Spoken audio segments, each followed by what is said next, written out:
é escritor, servidor público, e o nosso tema é sobre atleta, como lidar com a pressão. Boa tarde, Danilo, seja bem-vindo sempre, obrigado por participar mais uma vez da Voz das Mulheres.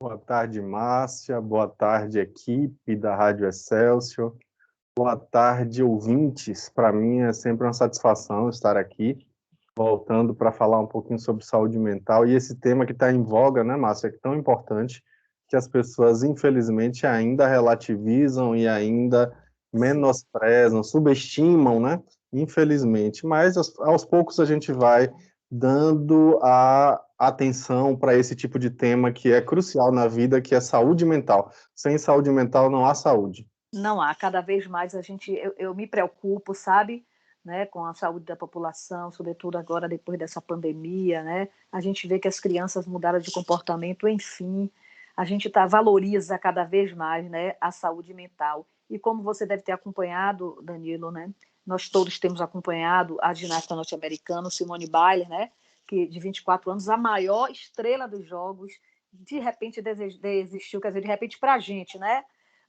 desistiu de competir, abriu mão de 4 finais, e ela disse textualmente que ela ia cuidar da saúde mental e bem-estar emocional, né? E o domínio de Bali nas grandes competições de ginástica começou já lá em 2013. Ela, até de lá para cá foram 25 medalhas em campeonatos mundiais e 19 de ouro. E no último dia da competição, né, de ginástica artística, ainda agora nos Jogos, né, de Tóquio, Simone resolveu voltar e se despediu com uma medalha de bronze. E a gente aí chamou atenção, né? Tem uma atenção do mundo inteiro. E eu estava lendo que, segundo especialistas, a pressão sofrida por atletas de ponta pode levar a quadros de ansiedade, depressão, e o que deve ter ocorrido, né, com a atleta norte-americana. E a gente, repito, e trouxe à tona toda essa discussão. Danilo, eu lhe pergunto, a ansiedade acompanha o atleta a vida toda, ou seja, as entradas e saídas constantes, né, de competição, uma vida cheia de restrição, de cobranças internas, de cobranças externas, né? Enfim, a ansiedade acompanha o atleta a vida toda. Um atleta de alto desempenho, Márcia, sempre é convidado a estar no seu limite o tempo todo. Sim, sim.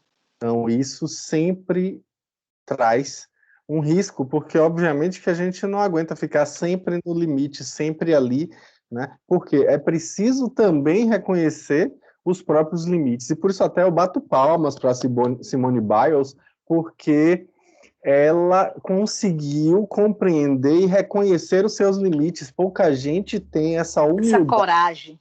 E essa coragem de me colocar dessa forma, e ela conseguiu realmente, relativizou o impacto disso na carreira dela e percebeu que não estava sendo saudável para ela e deu um passo para trás. É por isso que eu gosto de perguntar, né? Uma coisa que a gente ouve muito o tempo todo. O importante é competir. Aí eu pergunto, o importante realmente é competir? Sim. Porque às vezes a gente não dá conta. Então é preciso, para além de um preparo físico que é extremamente desgastante, esses atletas necessitam de um preparo emocional sem tamanho. Isso. Diga, Márcia. É isso que eu ia lhe perguntar, né? Um bom desempenho numa competição, parece que você estava ouvindo, transmissão de pensamento, sintonia. Numa competição depende não só da técnica, né? Mas que emocionalmente ele esteja com a saúde mental preservada. E como manter a saúde mental em dia para enfrentar as competições, Danilo? Primeiro, não é tarefa fácil. A gente lembrar que qualquer atleta vai necessitar de quê? De equilíbrio emocional, confiança, autoconfiança, e aí a psicologia também usa o termo de autoeficácia, porque é a compreensão de que você é capaz. É mais do que só autoconfiança. Então, autoeficácia, concentração, a pessoa precisa ter uma concentração ótima no sentido aí mesmo de que você chegou no seu limite máximo, né, de excelência. Você tem que ter um grau de motivação constante, você tem que ter uma resiliência. Hoje, alguns autores chegam a usar também um outro termo que eu acho interessante, apesar de questionar algumas coisas, mas é interessante para a gente também aprender, né? Que é a chamada antifragilidade. Que o resiliente é aquele que é capaz de retomar a forma original depois de ter sofrido algum tipo de tensão. O antifrágil, ele melhora, ele fica ainda melhor depois de ter sofrido tensão. É diferente, né? Sim. Então, você se torna ainda melhor depois de ter vivido uma circunstância difícil. Então, são características que o atleta precisa ir gradativamente cultivando em si, até mesmo porque ele vai lidar com frustração o tempo todo, que não é sempre que a gente ganha, obviamente, e o fato de a gente perder gera uma sensação de incompetência, de ineficácia, de incapacidade. Então, todos esses tipos de emoção, essa necessidade que a gente vai ter aí de tolerar frustrações é absolutamente imprescindível para que um bom atleta realmente tenha um bom rendimento, para além apenas do rendimento imediato, né? A gente tem que também considerar a saúde dessas pessoas. Perfeito. Eu acabei de receber, eu fechei sem querer, 4 mãos aqui. Rosa diz assim: boa tarde. Cada vez mais a gente vê nos jornais problemas de depressão em atletas. Eu li que a tenista japonesa, filha de haitiano, eu até falei dela aqui, que ascendeu a pira olímpica, é Naomi Osaka, declarou que tem momento de depressão e ansiedade. Outra estrela que abandonou competições importantes. E veja que ela tem a renda maior do mundo como atleta. Não, é bem sucedida, né? Mas a depressão ou a saúde mental, as emoções, a gente não tem controle, não é, Danilo? E às vezes a gente é surpreendido por esses episódios, né? De tristeza, de Não. depressão. Isso. Essa Naomi, ela já relatou que ela tem ansiedade social. Então, Sim. entre uma partida e outra, ela coloca um fone de ouvido para lidar com a angústia que é passar pela situação de estar ali, tendo que interagir com alguém entre uma partida e outra. Então, para você ver como para ela é difícil, e ela vai criar uma estratégia que é colocar o fonezinho de ouvido com a musiquinha para tentar amenizar aquela ansiedade social. Ela ainda tem essa estratégia. Imagine os que não têm, que não conheceram ainda, que não compreendem ainda o que estão vivendo e por isso tem essa dificuldade. Hoje de manhã, Márcia, Sim, sim. eu me surpreendi lendo uma notícia, né, porque está em voga, né? A gente sabe que saúde mental dos atletas está sendo muito falado, acho que isso é imprescindível, isso precisa acontecer realmente. Isso. Né? E o que é que acontece? Hoje de manhã cedo eu abri as notícias para dar uma lida no celular e aí vi a notícia de uma outra atleta, né?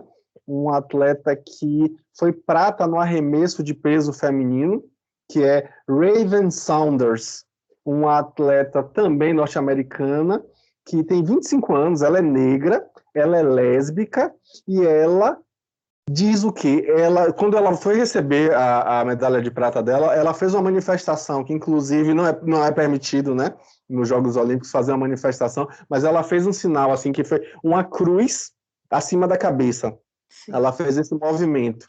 E aí perguntaram a ela o que era aquilo que ela estava fazendo. Ela estava dizendo, então, que aquela cruz era o cruzamento do encontro dos oprimidos.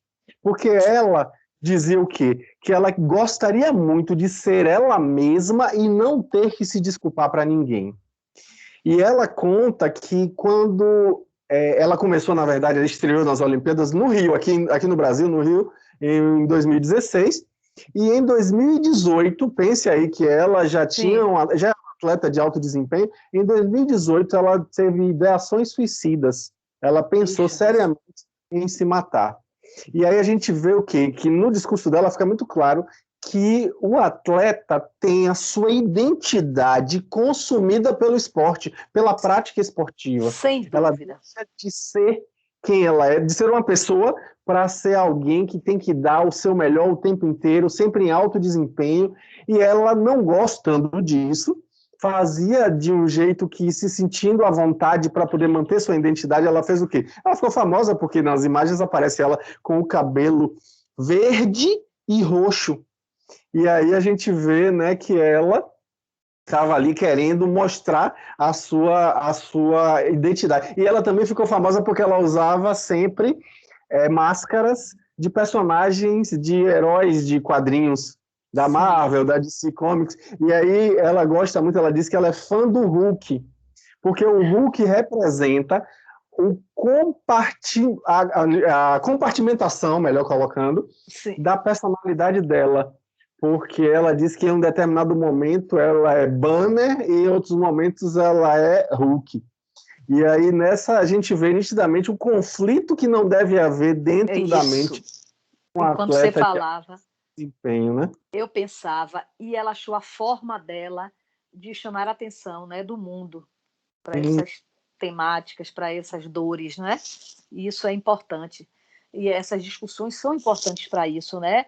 E nós falamos aqui, não tem muito tempo, né, Danilo, que nós falamos sobre a síndrome de burnout, que é a síndrome do esgotamento profissional. Você explicou que é um distúrbio emocional, sintoma de exaustão extrema, estresse, esgotamento físico, resultante de situações de trabalho desgastante. E a gente vê isso acontecer porque o atleta é um trabalho, né? Com certeza. Com os atletas também a gente vê isso, né? Porque realmente o Isso. esporte para ele é um trabalho. Isso aí a gente pensa, né? As situações como a de Bailes, como a da Naomi, que Rosa, obrigada, Rosa, pela sua participação.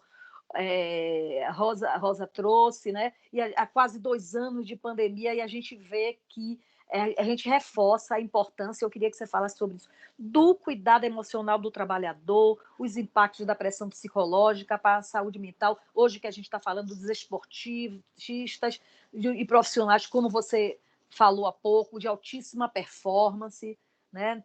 Todos incluídos nessas questões, né? de fragilidade emocional.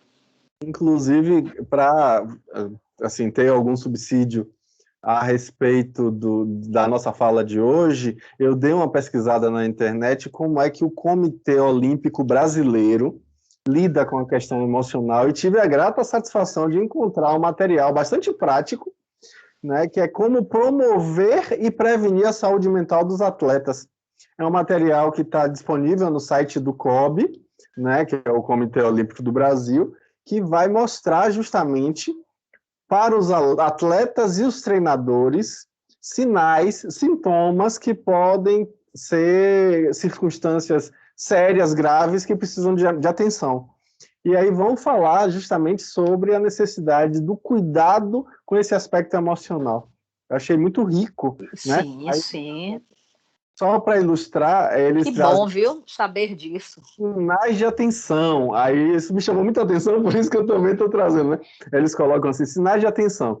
É preciso prestar bastante atenção quando o atleta verbaliza constantemente desesperança, como, por exemplo, tem até os exemplos práticos, né? Não vou conseguir, será melhor desistir, ou então comportamentos de desesperança atípicos, como não tentar, não se esforçar, faltar treinos, evitar tarefas.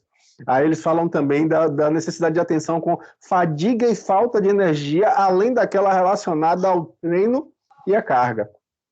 Choro sem razão aparente e de forma frequente, sinais de ansiedade ao realizar tarefas do treino, como, por exemplo, hiperventilação, tentativa de esquivar-se da tarefa, tremores, tontura, náusea, relato de insônia ou de excesso de sono, relato de perda de apetite, compulsão alimentar, olhar vago e difuso. Eu achei rico, né? Eles Sim, sim. esse tipo de preocupação com o atleta, eu acho que isso também é louvável, a gente precisa dar os devidos louros, né? Porque Sim, sim. Foi gente cuide. muito importante você trazer isso. Mas, na sua opinião, Danilo, a pandemia teve assim, uma forte, está tendo, né, que a gente, de certa forma, uma forte influência sobre a saúde mental dos atletas. Eu falo de um modo geral. Sim, sim, sim. Inclusive, esse material, especificamente do COB, é falando a respeito do impacto emocional da questão da pandemia nos atletas e também, obviamente, no desempenho deles. Sim. E aí a gente vê nitidamente que existe um impacto enorme. Primeiro porque muita gente não pôde treinar.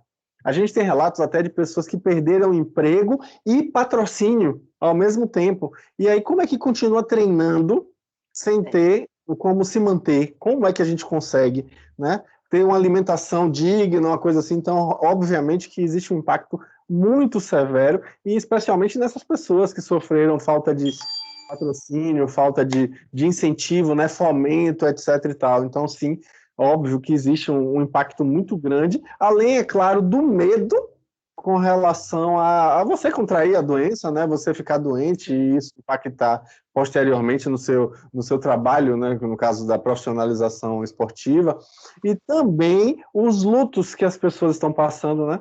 As pessoas Sim, estão pode. relatando que pessoas da família estão morrendo por conta da questão do Covid. Então, isso também impacta muito.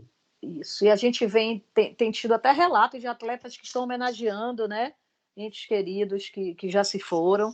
Poxa, é muito difícil, né? Você aliar desempenho a luto, porque, de qualquer forma, mesmo que você tenha segurança, como você falou, enfim, você tá dentro de uma pandemia, né? E você não pode apagar essa tristeza, né? Essa nuvem que está pairando sobre as nossas cabeças assim de uma forma integral, tirar e acabou, e estou focado ali, mas, né, é muito difícil, né? E uma outra coisa também, Danilo, que a gente sabe, que eu acredito não, eu acho que acontece muito com pessoas, imagine com atletas, né?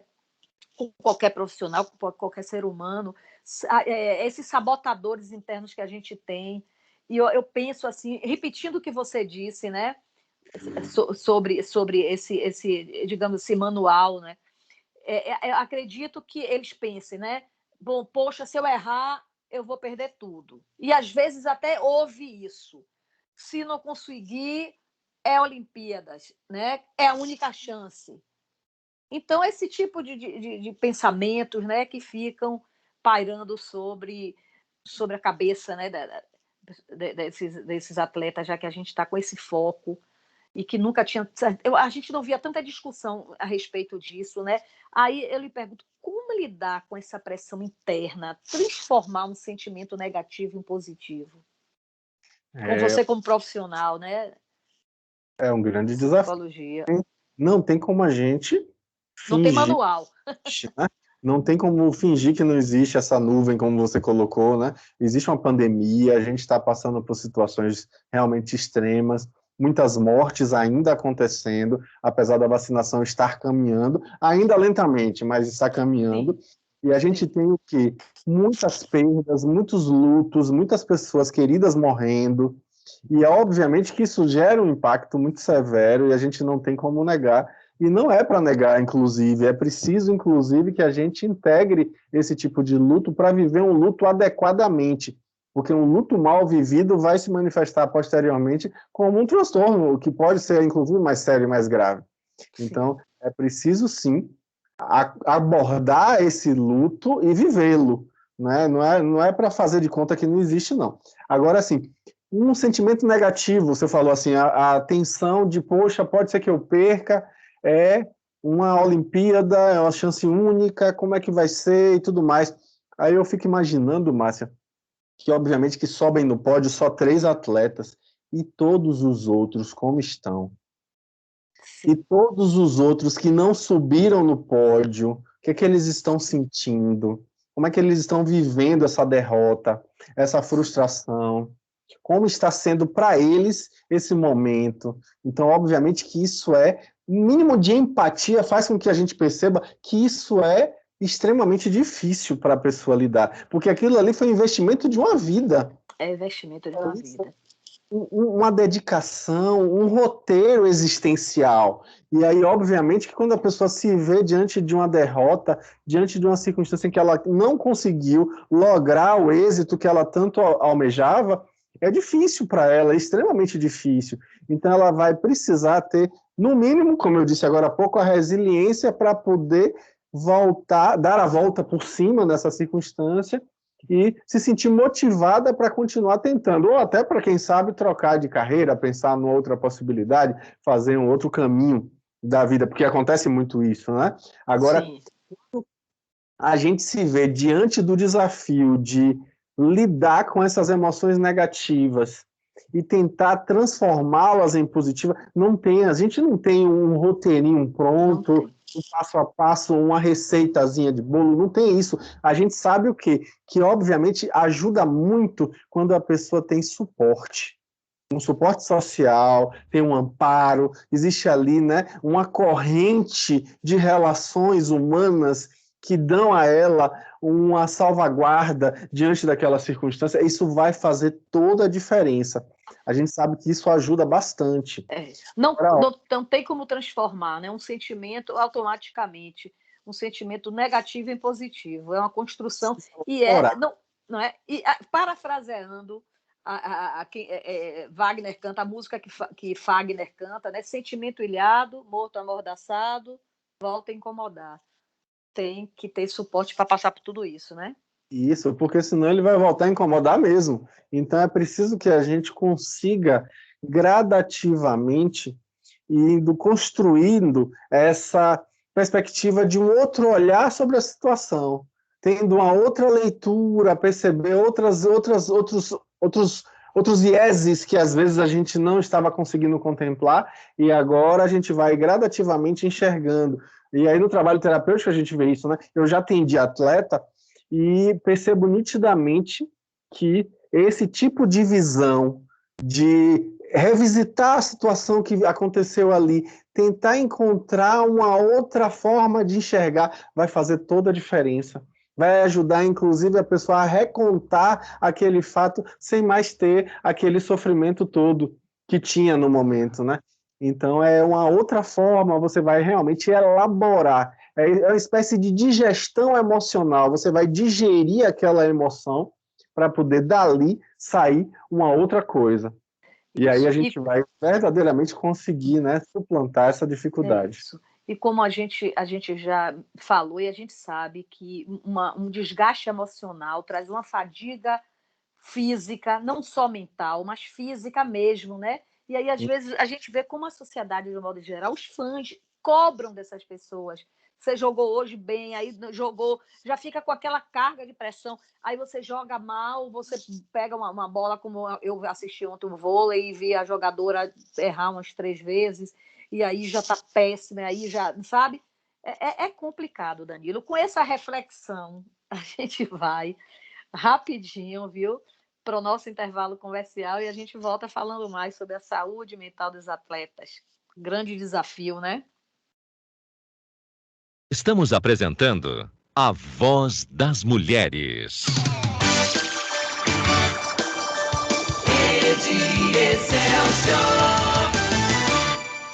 Entre amigos, você...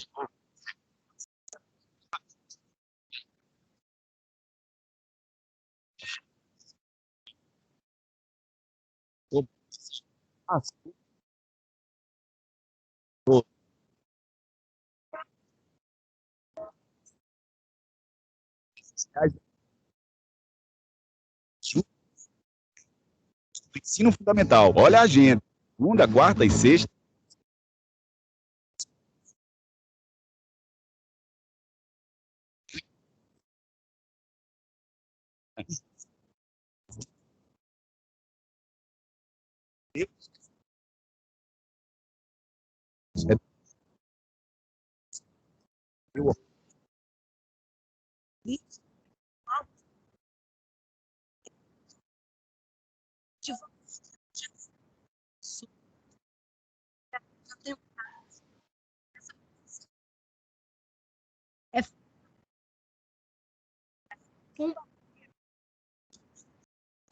Quando você combate a violência política de gênero, mais mulheres participam ativamente das decisões do país e fazem a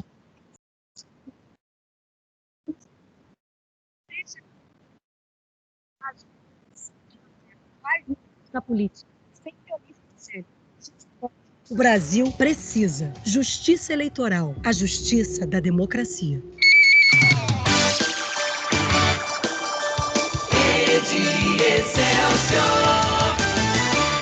Já é notícia.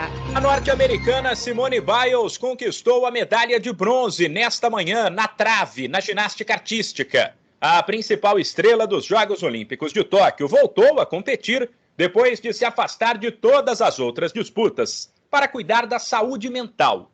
Por conta da presença dela, as arquibancadas do ginásio estavam cheias de jornalistas e membros de delegações, que são quem pode acompanhar as provas. Apesar de todo o drama sofrido nos últimos dias, Biles se mostrou tranquila e animada, com um sorriso de orelha a orelha antes e depois da prova. A exibição dela foi segura, praticamente sem erros. Mas até para não correr riscos depois de tudo o que aconteceu, a ginasta decidiu fazer uma apresentação conservadora, sem tantos exercícios arriscados. No final, a nota de 14.000 ficou longe dos 14.633 da chinesa Chen Shengguan, que era a favorita, e levou o ouro com uma exibição quase perfeita. Já a brasileira Flávia Saraiva não foi bem. Ela se desequilibrou várias vezes durante a exibição e precisou até se segurar no aparelho para não cair. A nota de 13.133 a deixou bem longe do pódio. Com isso, o Brasil fechou sua participação na ginástica artística com 2 medalhas, o ouro e a prata de Rebeca Andrade, no salto e no individual geral. Agência Rádio Web, com informações dos Jogos Olímpicos de Tóquio, Humberto Ferretti. Comunicando, Márcia Mendonça. 13h37, estamos de volta. Estou conversando com Danilo Cruz, que é psicólogo da Clínica Numen, é professor, palestrante, escritor e servidor público. E estamos falando sobre o tema atleta, como lidar com a depressão, com a pressão, né? Tem tudo a ver com a depressão. Bom, se você quiser participar, o nosso WhatsApp do programa é o 99315-8213. Eu já tenho aqui, Danilo, Marina da Boa Tarde, ela diz assim: imagino sim, que quando o atleta tem um desempenho ruim, sente raiva, desconforto e frustração. Difícil lidar com tudo isso, não é, Danilo? Extremamente difícil, porque são emoções que são interpretadas pelo nosso cérebro como coisas a serem evitadas. E aí, com isso, a gente acaba tendo um padrão de reação a esse tipo de emoção. A gente se pune, a gente começa a achar que a gente está errado por estar sentindo esse tipo de emoção. E aí gera uma espécie de sistema fechado ali, né, em que a gente faz aquele padrão emocional, tá triste, mas não devia estar triste, e aí nessa fica o tempo inteiro piorando tudo, gerando ainda mais tensão emocional. Então, óbvio que é algo que a gente precisa realmente cuidar. E, se for necessário, até se afastar, né? Eu lembro de um ciclista holandês, né, que também foi bem noticiado a história dele, né? Tom Dumoulin. Ele se afastou e passou um período sabático. Ele realmente se afastou do esporte e depois que ele voltou, inclusive, teve um desempenho melhor. Então, aí já está mostrando, né, que às vezes a gente precisa também desse tipo de afastamento. Precisa sair de cena um pouco, né? Sem dúvida nenhuma. Nos respeitar, né, Danilo? A gente precisa aprender isso. Limites, né? Isso. É isso, ter humildade para reconhecer, né, que a gente tem limites. A gente tem limites, viu? E, assim, Danilo, a gente sabe que é preciso manter a saúde mental em dia, né? É o ideal para enfrentar, sobretudo para enfrentar as competições, né? Se tratando dos atletas. Aí eu lhe pergunto, qual a importância desse acompanhamento psicológico para os atletas, que tem que ser um acompanhamento individual, né? Sim, sim. Pode ser em grupo também, Márcia. Pode? Em alguns casos pode sim. A socialização pode ser bem interessante.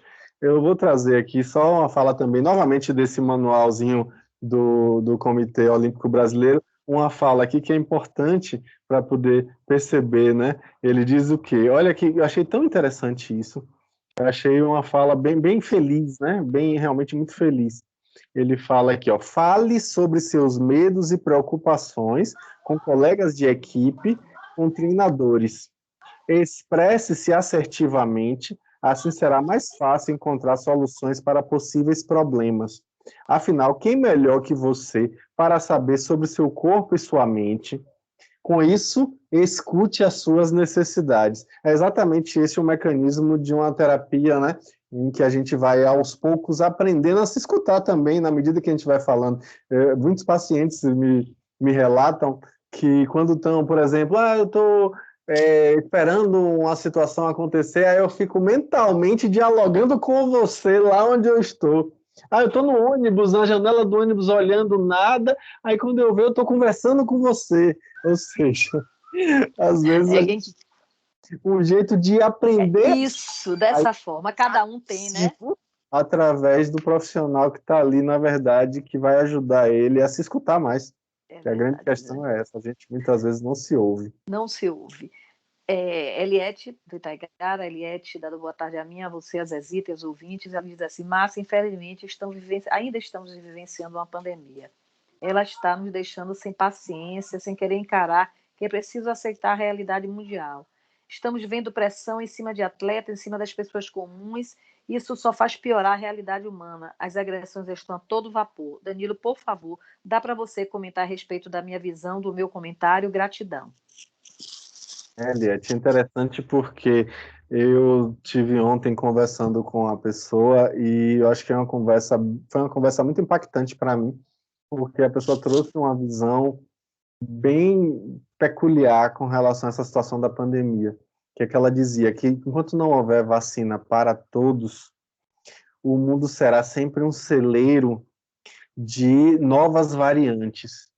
Então, não adianta muito a gente ficar preocupado só em vacinar o pessoal daqui, esquecendo que tem muitos países que não tem vacinação absolutamente de ninguém até hoje. Nenhuma vacinação até hoje. Então, como pensar que realmente a gente está livre de uma pandemia, achando que já chegou aos 31 anos, está tudo tranquilo, vamos voltar para a vida normal. E aí eu ando na rua, vejo um monte de gente sem máscara, vejo um monte de gente desrespeitando o isolamento social, um monte de gente aglomerando, literalmente, e ainda fala, eu vi ontem uma pessoa falando assim, que foi no supermercado, e aí no caixa, na fila do caixa, tá a moça que trabalhava no caixa dizendo assim, que nada, eu pego o ônibus lotado, fico no ônibus, na fila do ônibus lotado, fico em situação lotada, aqui no mercado que eu trabalho lotado, eu não vou fazer meu churrasquinho no final de semana para tomar vou sim, e aí nessa história acaba retroalimentando essa situação, expondo as pessoas a uma transmissão do vírus, ou seja, expondo a possibilidade de surgimento de novas variáveis, e essas novas variáveis, essas novas variantes, né, podem ser muito mais perigosas, inclusive podem ser, assim, elas podem vencer o próprio mecanismo da vacina. Sim. Então, a gente precisa tomar muito cuidado com isso. A gente precisa, assim, cuidar da questão da pandemia. Isso está impactando muito a vida das pessoas, mas só tem um jeito. A população precisa se conscientizar, precisa se vacinar. Tem muita gente ainda se negando a tomar vacina, a voltar para tomar a segunda dose. Isso é incrível. Só dificulta tudo. Isso. E tanta gente pensando dessa forma equivocada. Obrigada, Eliette. É a grande preocupação, né? É a grande preocupação. Danilo, eu acho que a prevenção, né? Prevenir a depressão, os transtornos de ansiedade, é difícil, né? Não tem como, eu acho que prevenir de uma forma literal, de uma forma assim, tão profunda. Vou exterminar na classe de esportista a ansiedade, não existe. Né? Mas eu acho que também tem que existir, acho que você concorda, uma preparação mental, por exemplo, para quem vai competir ou para quem saiu e está retornando, como você deu exemplo do atleta que voltou melhor. Eu acho que isso é importante, né, Danilo? Com certeza. Assim, é importante a gente lembrar o quê? Que a ansiedade é necessária. Ansiedade é uma emoção como qualquer outra, e a gente vivencia ansiedade, não tem nada de errado em ter ansiedade. Não fiquem achando que... não medo, né? Vou tomar remédio para nunca mais sentir ansiedade. Isso não existe, gente. A gente precisa. É uma emoção como todas as outras. É uma emoção de, assim, proteção, porque a gente se protege, a gente fica ansioso. Por exemplo, Quando eu vou fazer uma prova, eu fico mais ansioso, porque eu posso ter um desempenho ruim.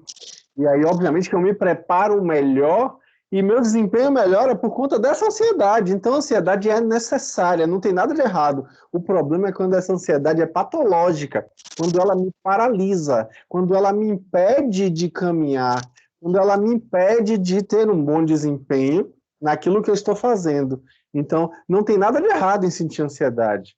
É absolutamente normal. Agora, a gente pode tomar muito cuidado para que essa ansiedade não destrua outros aspectos da nossa mente, levando a gente, por exemplo, a uma situação de pavor, de pânico, ou até uma situação de depressão, uma circunstância dessa natureza. Então, claro que a ansiedade pode ser administrada, e ela é necessária e precisa ser administrada por um atleta, óbvio.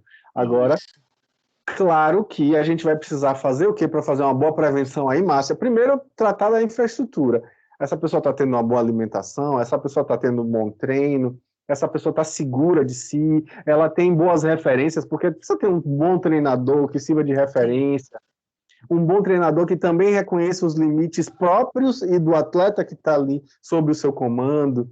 Então, obviamente que a gente tem que levar em consideração todo esse entorno para pensar, porque senão a gente vai culpar só o atleta, vai dizer, não, ele que é fraco, ficou deprimido, não aguentou, não soube lidar. Não é assim, gente.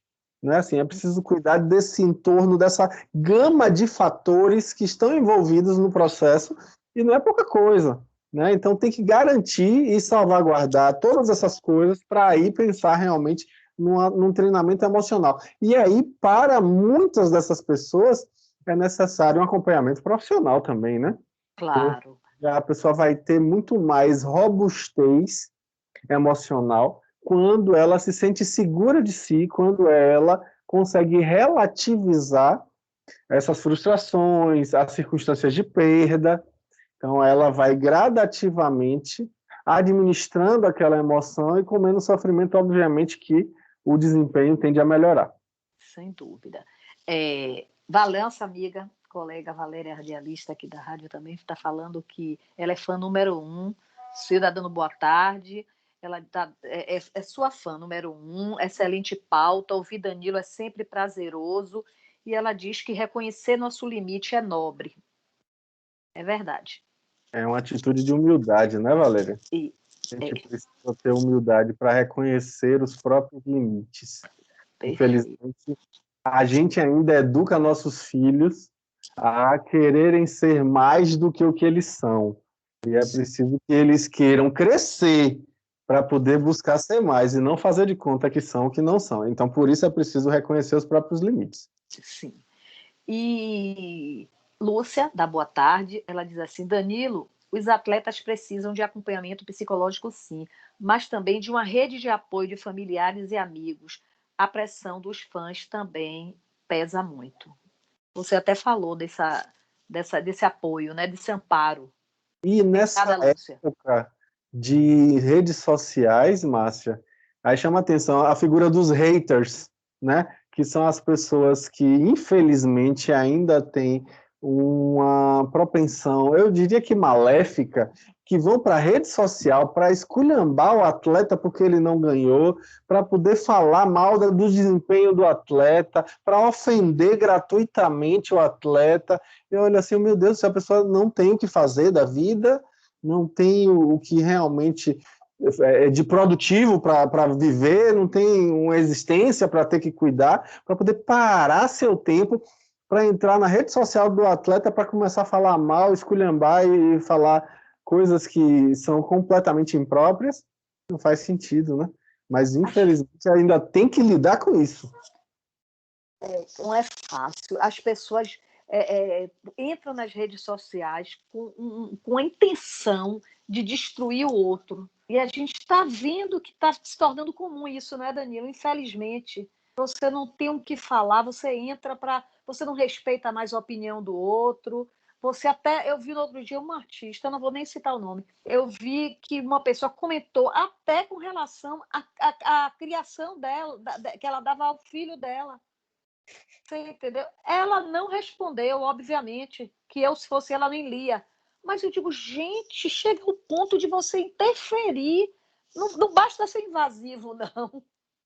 Você tem que querer educar o filho do outro. A gente ri, mas isso é trágico, né? Isso é Trágico tragicômico. É muita falta do que fazer, do né? que Você fazer. querer interferir na vida do outro, dizendo como é que ele educa o filho dele ou não. Exatamente. Sem ele ter perguntado, sem ele ter pedido, né? Exata, mas as pessoas hoje não precisam pedir, não. Né? Estão ofertando já suas críticas, suas opiniões. Eu fiquei assim, chocada. Danilo, mas também, né, eu acho que você concorda que, para além do desempenho esportivo, né, eu acho que o acompanhamento psicológico também melhora as condições, eu acho que da organização da própria carreira do atleta, das decisões, poxa, dessa pressão da relação com empresários, com sócios, com patrocinadores. Gente, não basta o treinamento, né? Um treinamento pesado, treinamento profundo que eles fazem, que é exaustivo, é prazeroso, porque eles têm o talento, escolheram, né, como profissão mesmo. Mas é difícil você lidar com tanta coisa. É muito difícil, Márcia. É extremamente difícil. E você dedicar a vida a algo e lá adiante não conseguir é difícil, viu? É muito difícil lidar com isso. É como eu disse, né? Eu já atendi atletas e eu já ouvi relatos realmente extremamente tensos, extremamente difíceis, porque constatações de que ela não conseguiu fazer o que realmente almejava. Então, é muito difícil, é muito frustrante para a pessoa que dedica anos a fio da vida. Isso. Isso é muito difícil mesmo. Ver seu sonho acabar assim num sopro, em um segundo, né? De repente, é muito triste isso. Precisa estar assim, bem assessorada, bem acompanhada, bem amparada, né? E com esse monitoramento, eu acho que é emocional, porque senão fica muito difícil, viu? Muito difícil. Valéria diz assim: no tempo em que vivemos, todos com o emocional tão encharcado de tudo, ainda ser atleta olímpico já é ouro. É verdade. É verdade. É verdade. Porque as críticas elas chovem, né? Às vezes são tão impiedosas. Dentro de uma pandemia, a pessoa conseguir bater um recorde mundial, isso devia ser ovacionado pela população. Isso devia ser reconhecido com laureus, porque não é possível, gente. É uma coisa assim que eu fico, meu Deus do céu, como é que essa pessoa conseguiu fazer melhor do que o que era feito anteriormente, apesar desse contexto todo, e ainda assim foi lá e fez. É realmente muito louvável. Isso. E a gente aí a gente ainda vê o outro lado, né?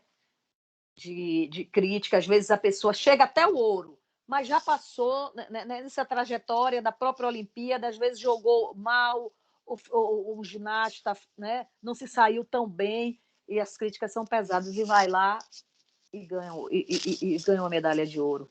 É algo assim surreal. Mas, Danilo, a gente tem um minutinho ainda e eu vou lhe fazer uma pergunta auspiciosa. Superação. Existe um limite saudável? Para a superação, a gente não tem como falar, porque quando fala na palavra saudável, a gente vai ter sempre a necessidade de comparar um com o outro. Só que o que muitas vezes pode ser saudável para uma pessoa é completamente oposto para outra.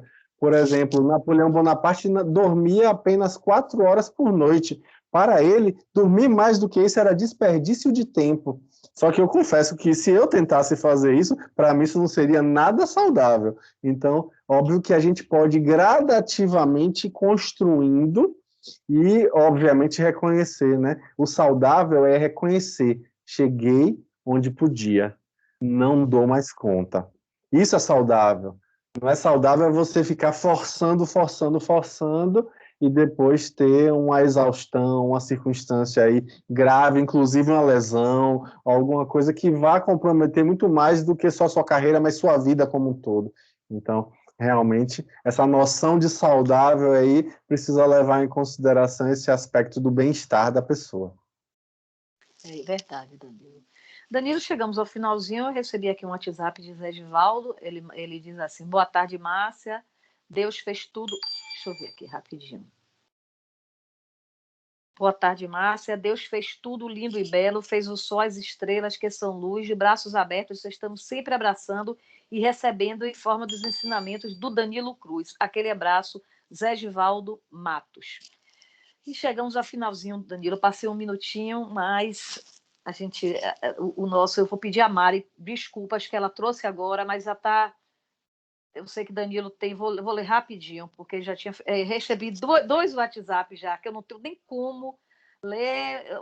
Anônimo diz da Vila Canária, que a inteligência emocional, foco de ambiente saudável na vida particular e profissional do ser humano, não estão sendo observados, o motivo pelo qual está acontecendo isso nas Olimpíadas. Obrigada, nosso amigo. E pronto. E Mari disse que boa tarde. Ela disse que o Zap havia desaparecido, que ela está deixando um beijo, Danilo, viu? Um beijo e pronto. E assim a gente se despede. Danilo, muito obrigada mais uma vez, viu? Pela sua participação. Carinho dos ouvintes que escreveram, deixo um abraço para todos. Fico muito contente de trazer informação sobre saúde mental tão necessária para a população. E em nome da população, eu te agradeço, Márcia. Muito obrigada, Danilo. E obrigada aos ouvintes pela audiência, pela paciência. Eu sou Márcia Mendonça. Amanhã estarei, se Deus quiser, novamente para mais um programa A Voz das Mulheres junto a vocês. Vem aí o programa Entre Amigos com Resmoura, produção de Danilo Alves. Fique com Deus e até amanhã.